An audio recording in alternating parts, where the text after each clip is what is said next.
tell you why people in LA believe Justin Herbert's improvement has nothing to do with his arm, only his legs. What do I mean? I'll tell you here on Locked On NFL.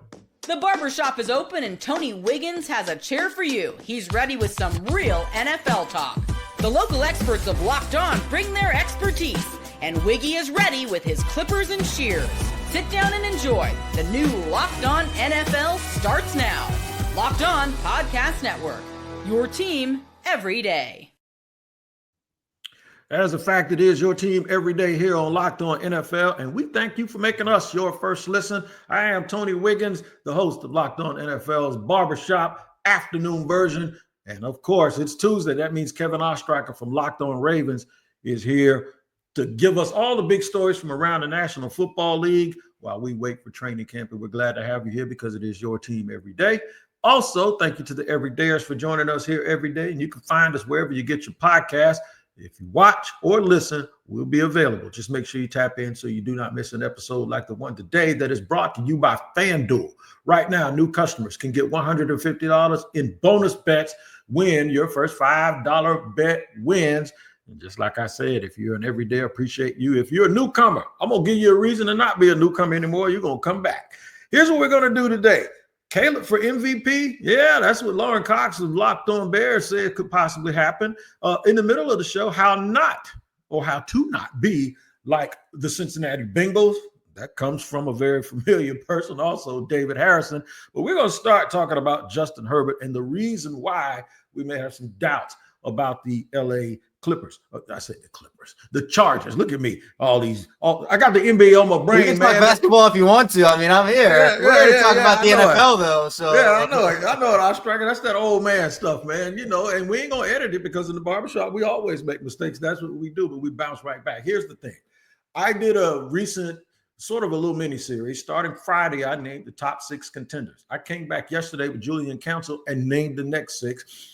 And then I realized I left off the Chargers, who's the team that I always talk about and brag about. So I said, you know what? We're going to dedicate this first segment today to the Chargers, and I'm going to tell you exactly why I have some doubts. Kevin Ostrich, his name is Justin Herbert.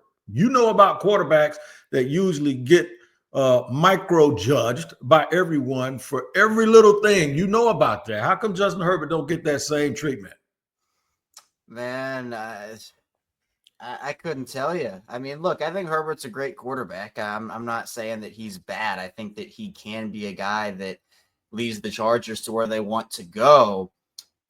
But he also has had a lot of not so great moments and moments where it counts. And that to me is, you know, a reason. And look, I mean, you're right. I cover Lamar Jackson. Lamar has all this negative hate thrown at him, this, that, and the other. And in some cases, players like Justin Herbert don't get the level of flack that Lamar Jackson does. And, you know, I think that when you play in a Greg Roman offense, and I know Greg hasn't been there for Justin's entire career, but in a Greg Roman offense, you know, quarterback stats aren't always going to be your friend, but it's not all about the stats. And I think for a guy like Justin Herbert, where this Chargers team, they've had good teams, but there have been other issues, right? So last year, their interior, the offensive line wasn't great. That's obviously going to affect Justin Herbert. But, you know, for some of these quarterbacks in that Justin Herbert tier, because I see some people talking about Justin Herbert as like a top 5 quarterback sometimes, top 7 quarterback sometimes. And I'm just like,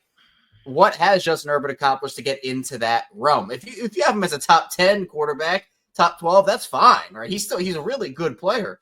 But the conversation around him, I think, you know, stems from his potential more than it does what he's actually done. And with him, I think he just has to show a little bit more, continue to do that every single season.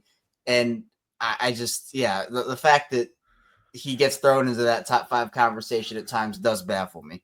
Yeah, it baffles me too. I actually think he's a pretty good player. I just follow a player here in Trevor Lawrence. And when they talk about team success and they talk about the things that come with team success, well, Trevor Lawrence has at least gone to the second round of the playoffs and played extremely well. Justin Herbert has never done it. But there's a part of Justin Herbert's game that I agree with the guys from Locked On Chargers. I agree that could untap or could open up an untapped part of his game. I want you to listen to what they have to say. Buy or sell Justin Herbert will set a new career high in rushing yards in 2025. And I think it's a great one here, David, because it has recently and almost his entire career felt like maybe an underutilized part of his game because he's so athletic, because he's so big. Yet the last few years we've seen, he's been banged up, which has kind of limited things there. Does he hit a new record in 2025? I think there's absolutely no question about it. I think he is not only going to set a new record, but I think it's going to be a staggering, stark difference from last year, where he actually set his career high with 2 bad ankles, mind you. How that happened, I have absolutely no idea. All right, they make a very, very good point, but not just because of the yardage. That part of it I don't necessarily agree with. The way I agree with it is running extends drives. The longer you hold the ball, the more good things could happen. If you can extend drives, if you can make people stay honest, if you can force those linebackers and those safeties to take that one last little peek into that back, they always feel like you're a threat. But if you're going to be one who tries, and we saw Lamar do this a little bit, you want to try to live from the pocket to prove something to everybody else, then you're not letting your game manifest itself. He's a good player. More than anything, I think Jim Harbaugh and his continued presence in building that team to the way that he did with the 49ers, that's going to be the big thing, not him necessarily getting a whole bunch of yards on the ground. Yeah, I mean, look, I agree with you. Like, rushing does extend drives. It has another element. Like, there's really nothing bad outside of maybe an injury that can come out of running the football like that. And I do agree with the injury point that was made there. Justin Herbert, to me, is a guy that has had a couple of these injuries over the course of his career that has limited him or kept him out of games. But, to me, I never like using the injury excuse card because it happens to everybody. Teams go through it, players go through it. But I think that's an element of Justin's game where he can improve, and he has been limited. I mean, with the foot stuff, there's been other stuff with him where, like, even before the year last year, like we were talking about Justin Herbert and that foot thing, and we're just like, man, is he going to be back? Is he going to be the same? And that does have an impact on you, right? Like, it is a legitimate thing that happens and that will affect you. But in my opinion, I think if Justin, and I think you're right, where he doesn't have to double the yardage, triple the yardage, do all that. But if he can just be more effective and be a threat on the ground, it will open up a whole another can of worms for what this Chargers offense can be under Greg Roman. You bring in Najee Harris, you add others as well, where I think you can make an impact there. But as I do have experience covering a Greg Roman offense, sometimes those pass concepts and the way that works, it's not pretty. And I think Chargers fans even last year saw that some of the great moments of Greg Roman and some of the frustrating parts of Greg Roman. So we'll see. But, the Greg Roman script has been there for years. And, after watching Lamar have a great year in 2019 under Greg and then have it all flop the rest of the time, I'm not the biggest Greg Roman believer over here. Yeah, I know you aren't. Now, that would be team 13. Team 14 of my top 14, since there's 7 teams in each conference, comes from the AFC South. I covered the Jaguars. About a minute. Tell me the difference, in your opinion, outside looking in, Jaguars, who they say Trevor needs to run the ball more, and the Houston Texans, who appear to be running the ball more with their running backs. What do you think about that last spot in this 14? Yeah, I mean, right now, if I had to pick, it would be the Texans. And to me, I just think that for Jacksonville, a lot of it is going to depend on Trevor Lawrence. I know that last year it was disappointing, and, he's someone that I think will benefit from year 2 of Brian Thomas. Travis Hunter, obviously, depending on how Jacksonville utilizes him, that's going to be a very potent wide receiver duo. I'm curious about the defense in Jacksonville. I'm curious how that defense is going to look. I think that's going to be the calling card here. Plus, what's going on with that running back spot there? Is Travis Etienne a part of their future? Is Tank Bigsby going to have a role? Like, it was weird, Wig. I know it was weird last year with Travis in terms of his role and, what was going on there. For Houston, look, I'm not super high on Houston this season. I just think that they have the higher floor, but Jacksonville has the higher ceiling. If it clicks for Jacksonville, I think they can easily surpass Houston and win that division. Like, I think it's there for them. But I think that Houston with CJ Stroud, with Joe Mixon, with guys like Will Anderson and Daniil Hunter on that defense. You still have Nico Collins. I liked their rookie. I like the rookies they took at wide receiver. I think the floor is there for Houston to where if Jacksonville doesn't click, Houston has a high enough floor. But if Jacksonville does, and Travis Hunter, boom, Trevor Lawrence, bounce back, Brian Thomas ascends even further, ETN gets back to the form, the offensive line plays better, I think Jacksonville has the ceiling to overtake Houston. But I'm going to take Houston for now because of the floor, but Jacksonville is more of that dark horse. Fair enough. We appreciate that. I told you to tell the truth, man. Don't sugarcoat stuff for me. I can handle it, but I got you. I totally do understand. You're going to understand this. David Harrison, in saying that the Washington Commanders needed to move a certain way, also said how they don't need to move, like the Bengals. I'll tell you that and play it for you here in just a second on Locked On NFL. All right, today's show is brought to you and sponsored by FanDuel. Summer sports are in full swing, and whether you're all about baseball under the lights, golf on the green, or high-stakes soccer action, FanDuel is the best place to make every game more exciting. Look, you're already following the action. Why not make it a little more thrilling? With FanDuel, you can get in on the game while your friends are getting sunburned on the beach in that sun. All right, I've been using FanDuel to track my favorite matchups, and the app keeps it fresh with new daily promotions and fun ways to bet. All right, if you're new to FanDuel, new customers can bet just $5 and get $150 in bonus bets if your first bet wins. Open the FanDuel app today or visit FanDuel.com to get started.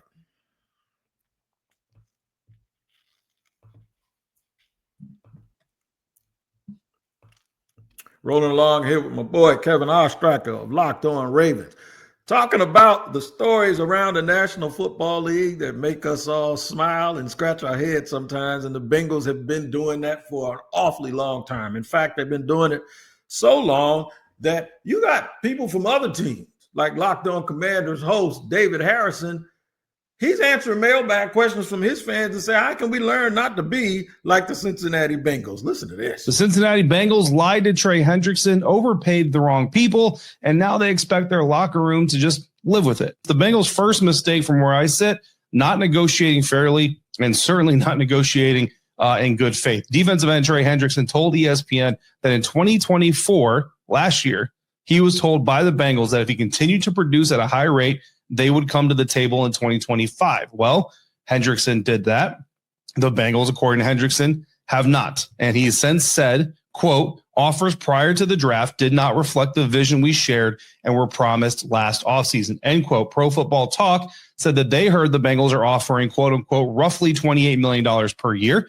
ESPN's Adam Schefter went on Pat McAfee's show saying that he believes the Bengals want Hendrickson to sign a one-year deal. If those two figures line up, given that he's already scheduled to make $16 million this year, the Bengals want to give him an $8 million pay bump for 2025 and then call it done, or at least have the right to call it done. Trey Hendrickson, meanwhile, wants security.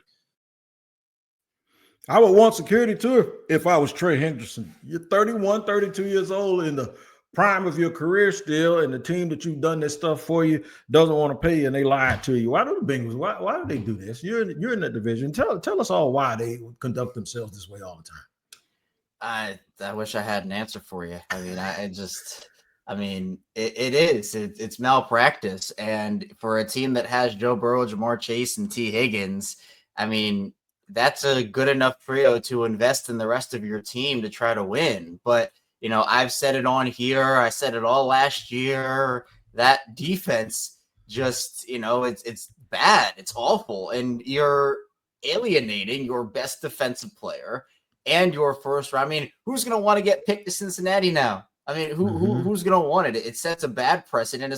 This is not just about this year for the Bengals. I've been fortunate enough to cover the Ravens, who are the complete opposite. At least their image is the complete opposite, where they are known as a first-class organization. And, not to bring the Ravens into it, but like they just signed Jair Alexander to a 1-year, $4 million deal. A guy that when healthy is an all-pro top 10 cornerback. Seems like the Bengals don't get a chance to do that. Why? Because players don't want to go there when they see stuff like this happen.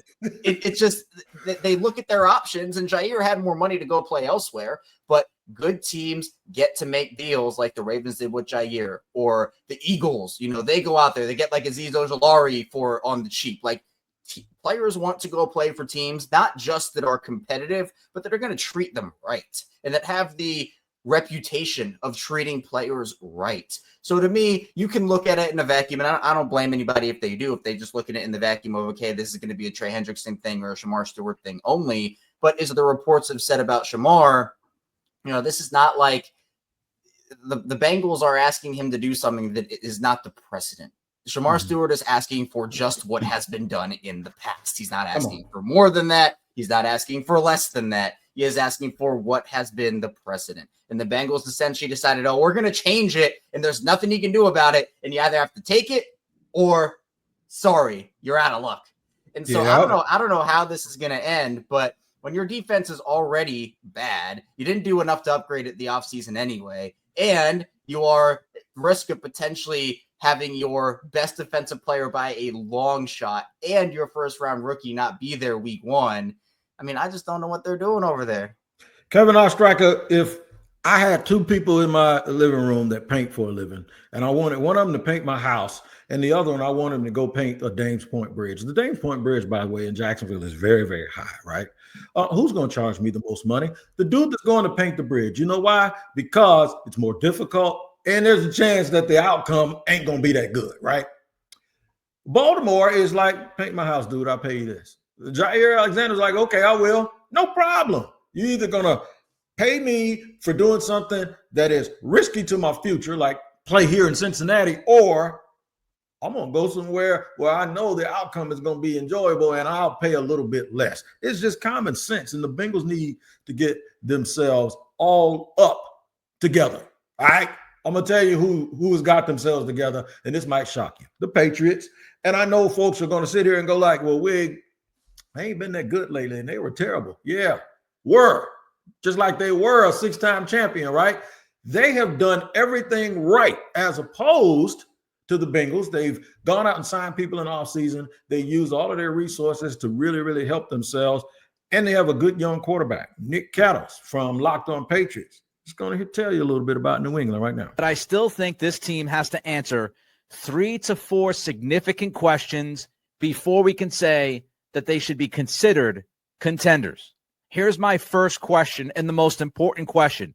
You tell me how good Drake May is by 2026. Because the truth is this. You need good quarterback play to contend. You need very good quarterback play to contend consistently. I think he's exactly right. He is on it. We were talking about Herbert. We've even mentioned Trevor Lawrence a little bit. We just got through mentioning the Bengals, who the only reason they're hanging around is because of Joe Burrow and Jamar Chase and T. Higgins. Look, man, I actually think Mike Vrabel might end up being the coach of the year. They can win 10 games easily because the cupboard isn't bare, and he's a really, really good coach. I wouldn't be shocked if they sneak into the playoffs. I mean, I agree with you. And, we know it's the Bills division. I don't think that changes this year. No. But, I'm not – the Jets in Miami, I'm not even factoring them into the conversation here. The Patriots have done what they were supposed to do, right? And I know there are different circumstances with different teams, but here's the Patriots circumstance. You have a rookie quarterback. And when you have a rookie quarterback, spend is what you should do. Put the best possible tools around that quarterback. And I'm talking rookie contract. We know Drake May is not a rookie anymore. But when you're talking about a rookie contract, what the Patriots go out there and do, they sign a lot of good players, and they sign them. I know that some of those deals, you look at them and you might look at them just in a vacuum and say, oh, that's an overpay for that guy. Go ahead and overpay some people. Make sure that they come to your team to help you out, because you know what? You can structure those deals to when Drake May is up for an extension, or when those cap hits, if it all works out for Drake May, when they continue to go up and get bigger, you got those big cap hits, those big contracts he signed, we're talking here in 2025, you're talking 2027, 2028, 2029, those deals start to come off the books, but it gave you a shot. And so people were talking about, okay, well, Drake May needs more wide receivers, needs more weapons, get him some weapons. Well, they go out there and get him some. Hey, that defense needs some help. All right, they go out there and get a couple of really good players on that defense. And that's how you should do it when you have a rookie quarterback. the Patriots are doing it right, and I'm excited to see what they can do, because I know people are writing them off because there are a lot of talented teams in the AFC, but there's always that team, right? Denver last year with Bo Nix. No one expected them to be as good as they were. That defense balled out, and they did their thing. I think the Patriots could be that team this year with Drake May. They absolutely could be that team. I tell you what Lauren Cox from Locked On Bears thinks. He thinks there's a chance that Caleb Williams could not only be a very good player this year for the Bears, if things go right, could we even be mentioning him as the MVP? We'll talk about that in just a second here on Locked On NFL.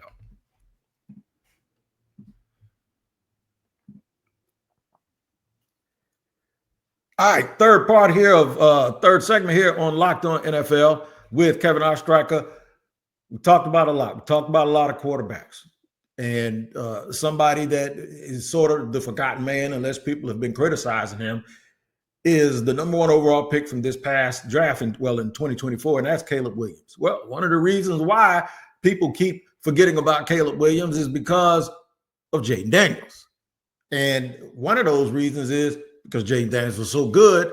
When they do mention Caleb, they were just, he ain't Jaden Daniels. They've even done it with Drake May a little bit. In some people's consciousness, Drake May is a little bit above Caleb Williams. Not so fast. As things improve around him, I think the results in Chicago are going to look a little bit different. Here's Lauren Cox to tell you why. Caleb Williams has better MVP odds than Baker Mayfield, Dak Prescott, Matthew Stafford, Saquon Barkley, Kyler Murray. And that says something. It doesn't say that they think Caleb Williams is going to win MVP, but it says that, hey, there's a reality here. There's a possibility where the Bears blow up and they go 12-4 or whatever, or 12-5 in the modern NFL, and Caleb throws for 4,500 yards and Ben Johnson's the coach of the year and Caleb Williams is the MVP. Like, it's not going to happen. The odds are very, very long, but the fact that he's up that high is an acknowledgement by the sports books of like, hey, that's not out of the realm of possibility.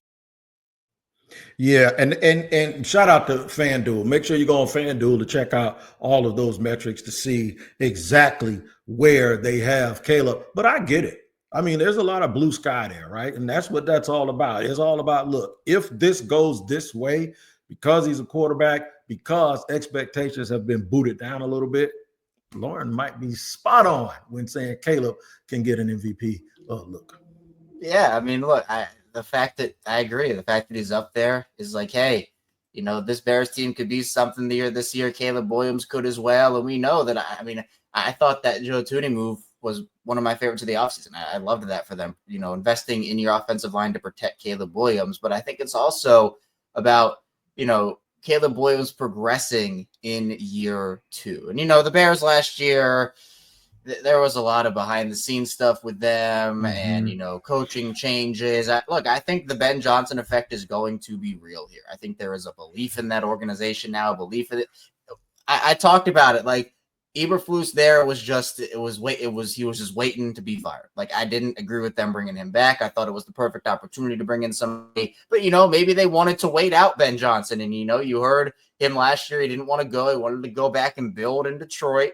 And so they said, all right, you know what? We're going to fight it this year just to be able to get him. I don't know. Yeah. We could put the tinfoil hats on if we wanted to, but to me, I think that Caleb is poised for a big year 2. What does that look like? Is that an MVP? I'm not putting him as my favorite to win the MVP or anything. And, I think Lauren understands that, like he said, it's a long shot, but I'm excited for him because I think with DJ Moore and I think Roma Dunze is going to have a big breakout year 2 as well. I mentioned the offensive line. Like, you have pieces there. Colston Loveland is a tight end. Like, you surround him with talent. And I think that that's a big thing with a rookie quarterback or a rookie contract. You go out there and Joe Thuney's contract, it's a big contract, but you know what? You can afford that with a rookie contract quarterback. So I'm excited for Caleb. I think it's going to be great. I think he's going to be improved. I don't even think it was as bad as people made it out to be. He just wasn't the other guy. And when you're not Jaden Daniels and you're the number 1 pick, and people already kind of feeling some type of way about Caleb anyway, right, for whatever reason, then that means that you start paying attention to all that stuff and you really look past reality. And go look at his numbers. When you look at those raw numbers, and I know numbers don't lie, but they don't tell the whole truth. He didn't play like a dude that you think people need to be trying to give up on. speaking of quarterbacks in the NFC North and teams in the NFC North, Minnesota's perplexing. You know why? Because I'm gonna tell you right now, I'm guilty of doing exactly what I said people did with Caleb Williams. Minnesota had a big time season last year, winning 14 regular season games, and they did it with Sam Darnold. Now that Sam Darnold's gone, we picked at that all year last year and said, well, just wait, it'll happen. He'll fold. He folded a little bit down the end. Now that he's gone, people just think they're gonna fall off.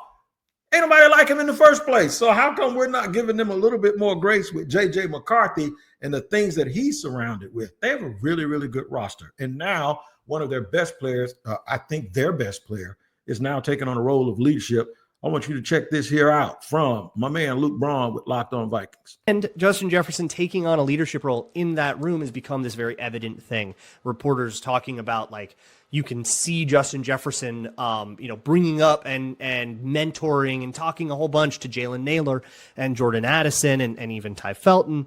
And the way he talks on the podium and stuff, you can see him sort of coming into his role as the face of the franchise in a more talkative way. Look, what that signals to me is this. He realizes we ain't going to be able to play through the quarterback. We got to play around him a little bit while he learns. And we need to give him as much support and structure as we can. I think he's just rallying up everybody saying what they have to do to help the young man, J.J. McCarthy. Yeah, I mean, look, Minnesota had my favorite offseason of any team in the NFL. Obviously, I think the Ravens are up there as well because I think it's true. I think they did, but I know you would say that. But I believe you, dog. But Minnesota was the team I thought had the best offseason, and the reason for that is because I thought they invested in their lines, offensive line, defensive line, which again you do.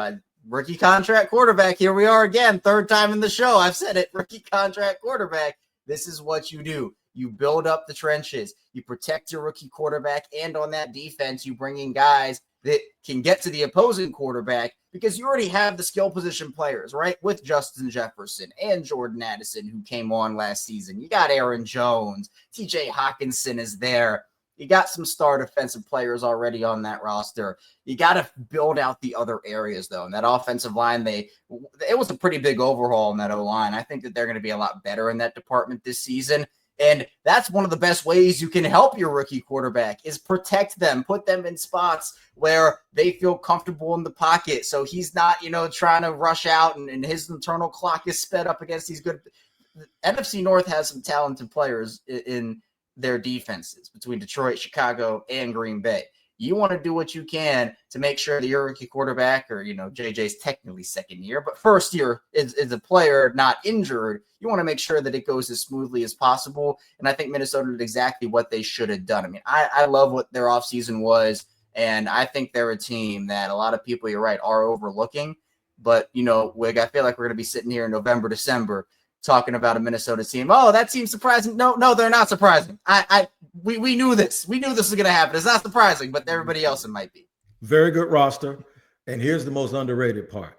Outside of Andy Reid and Spagnuolo, as whoever's running the offense and who's running the defense, there's no more. I think the most cachet I have for who's inside of the two people that are responsible for those two sides of the ball is KOC, Kevin O'Connell, and Brian Flores. I don't know a better duo. And you can say Philly, yeah, but their offensive coordinator got a job in New Orleans. So you can say Detroit, yeah, well, the two of their guys left. Both of those dudes left. You can say the Rams, yeah, we know McVay. Ain't nobody paying attention to the defense coordinator over there at this point. So my point is right now, we even just mentioned the Chargers and you talked about Greg Roman. Little doubt there, right? You have no doubt with Kevin O'Connell and Brian Flores as a tandem, as a duo. And I think that's one of the big things that we can take about the Minnesota Vikings. I think they'll be solid all year and give a whole bunch of people a whole bunch of trouble. If you don't believe me about that roster, go check out Locked On NFL Scouting with Kyle Krabs and Joe Marino. They will tell you everything about all of these rosters that will blow your mind and show you why Minnesota is so tough, amongst other things.